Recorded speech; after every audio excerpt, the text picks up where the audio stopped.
Alba futet në një debat të nxehtë me Klodin dhe situata mes tyre tensionohet nga sekonda në sekondë. E nervozuar dhe e acaruar nga komentet e tij, ajo nis ta ofendoj Klodin me tone të ngritura, duke e provokuar dhe duke u përpjekur t'i prek nervat. Në mes të debatit, Alba i thot Klodit me ironi se ai qen ka shumë i afërt me lëndrimin dhe se, sipas saj, duket sikur ata të dy kanë një lloj lidhjeje më të fortë se ç'tregojnë para banorëve të tjerë.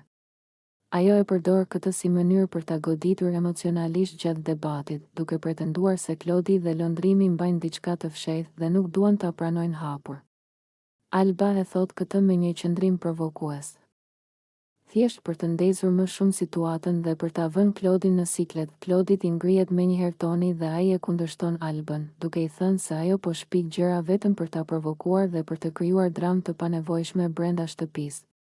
Ai i shpjegon se ajo po përdor supozime boshe për të bërë zhurmë dhe për të ulur të tjerët, gjë që, sipas tij, po e tregon qartë se Alba është e gatshme të shkojë shumë larg vetëm që të fitojë vëmendje. Ndërsa debati vazhdon, banorët e tjerë i shikojnë të tensionuar atmosferën, sepse duket qartë se asnjëri prej tyre nuk ka ndërmend të tërhiqet. Alba vazhdon me komente të nxehta, ndërsa Klodi përpiqet t'i shpjegojë se ajo ka kaluar kufirin me fjalët e saj. Shtëpia ndizet dhe debati i tyre kthehet në një nga momentet më të diskutueshme të ditës.